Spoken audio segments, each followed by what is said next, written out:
ఎన్నికల సమయంలో ప్రజలకు ఇచ్చిన హామీలను అమలు చేయడంలో కూటమి ప్రభుత్వం పూర్తిగా విఫలమైందని వైఎస్ఆర్ కాంగ్రెస్ పార్టీ అంబేద్కర్ కోనసీమ జిల్లా అధ్యక్షుడు చిర్ల జగ్గిరెడ్డి ధ్వజమెత్తారు.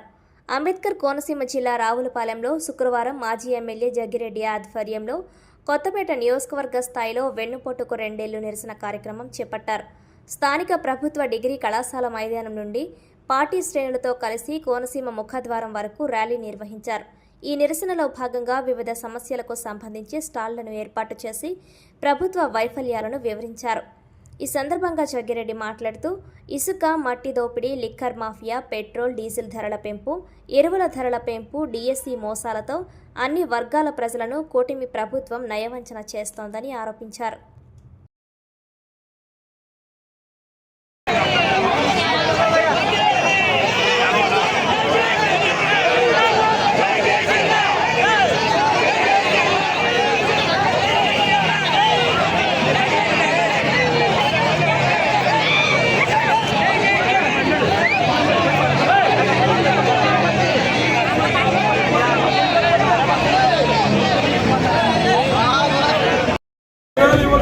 తరుణంలో వారికి 2 సంవత్సరాల నుంచి నిరుద్యోగ వృద్ధి ఎగ్గొట్టినటువంటి అయితే ఈ రోజున మరి మెగా డిఎస్సీ అని చెప్పినటువంటి కూటమి ప్రభుత్వం ఆ పోస్టులను సైతం సాక్షాత్తు విద్యాశాఖ మంత్రి లోకేష్ గారే 15 లక్షల రూపాయలకి అమ్మేసుకునేటువంటి కార్యక్రమం చేస్తున్నారని చెప్పి సందర్భంగా మీకు మనవి చేస్తున్నాం.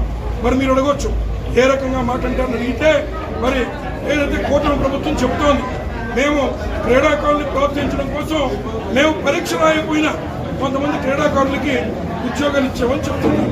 మరి మీరు క్రీడాకారులను ప్రోత్సహించేటప్పుడు పరీక్ష రాయని వారికి మీరు ఉద్యోగాలు ఇచ్చేటప్పుడు ఈరోజు దుర్గా అనేటువంటి వ్యక్తి మరి ఏదైతే విలువిద్య ప్రదర్శించడంలో మరి నేషనల్ వైడ్ గోల్డ్ మెడల్ వచ్చినటువంటి క్రీడాకారుల్ని మీరు ఏ రకంగా వదిలిపెట్టారో చంద్రబాబు నాయుడు గారు, లోకేష్ గారు, విద్యాశాఖ మంత్రి గారు అని ఈ సందర్భంగా అడుగుతున్నాం.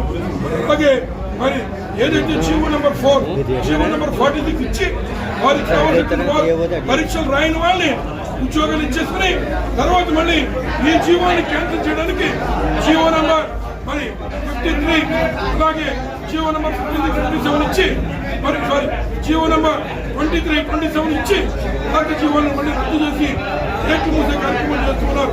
అటువంటి తరుణంలో ఈరోజు ఎవరైతే నిరుద్యోగం వారి జీవితాల్ని బలంగా పెట్టి చదువుకుంటున్న వారిని మీరు మోసం చేసి ఇంకా రాజీనామా చేయకుండా మీరెవరో మంత్రులు ఎవరో ప్రెస్ దగ్గర వచ్చి నిలబడేటువంటి దమ్ము లేక చంద్రబాబు నాయుడు గారికి సిబిఐ ఎంక్వైరీ విధించుకునేటువంటి శక్తి లేక ఇవాళ విద్యార్థుల్ని మోసగిస్తున్నారు. వారి భవిష్యత్తును మీ కవర్ల హస్తాలతో వికలించేస్తున్నారని చెప్పి సందర్భంగా మనం చేస్తున్నాం. అలాగే పవన్ కళ్యాణ్ గారు నేను ఎంతసేపు మరి ప్రశ్నించడానికే పుట్టానని చెప్తున్నటువంటి పవన్ కళ్యాణ్ గారు విద్యార్థులు ఆ రోజు మీ తండ్రి గారు ఎలా అయితే కానిస్టేబుల్ సెలక్షన్ లో సెలెక్ట్ అయ్యారో అలాగే ఇవాళ అటువంటి వారి ఆశల మీద ఈ ప్రభుత్వం మీరు మద్దతు ఇచ్చిన ప్రభుత్వం మరి నీళ్లు పోస్తూ వారిని నోరు మూయించేస్తూ ఉంటే మీరు బాధ్యత కలిగినటువంటి మరి జనసేన నుంచి మీరు ఎందుకు ప్రశ్నించలేకపోతున్నారని ఈ సందర్భంగా పవన్ కళ్యాణ్ గారు కూడా మేము వైఎస్ఆర్ కాంగ్రెస్ పార్టీని నిలదీస్తున్నాం. అలాగే మిగిలిన విషయాలు ఏదైతే చంద్రబాబు నాయుడు గారు ఎన్నికల ముందు ఇచ్చిన ఆడబిడ్డ హామీ 1,800 రూపాయలు, 1,500 రూపాయలు,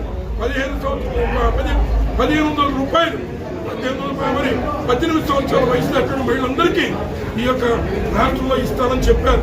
మరి ఆ రకంగా మీరు మహిళలకు బాకీ పడ్డారు. ఇప్పటికీ ఆ రకంగా 1 రూపాయి మరి వారికి జమ చేయలేదో మీరు ఎందుకు రాజీనామా చేయరని మేము నిలదీస్తూ ఉన్నాం. అలాగే ఏదైతే మరి 50 సంవత్సరాలు దాటినటువంటి పెద్దలకి అలాగే 50 సంవత్సరాలు దాటినటువంటి ఎస్సీ, ఎస్టీ, బీసీ మైనార్టీలకి మేము పెన్షన్లు ఇస్తామని చెప్పారు. ఆ రకంగా నెలకి 4,000 చొప్పున ఈ రోజున మరి ఏదైతే 12 నెలలకి మరి 48,000 2 సంవత్సరాలకి 96,000 బాకీ పడ్డారు.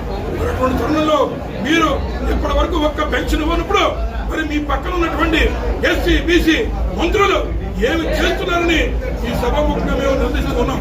మరి అలాగే మరి మూడోదిగా ఏదైతే ఈ యొక్క నియోజకవర్గంలో మరి బండారు బ్రాండ్ ప్రదర్శితులు కలిపి మరి ఏదైతే మరి మద్య దుకాణాల దగ్గర ఎంఆర్పి రేట్లకే మీరు సరుకులు అమ్మాలి.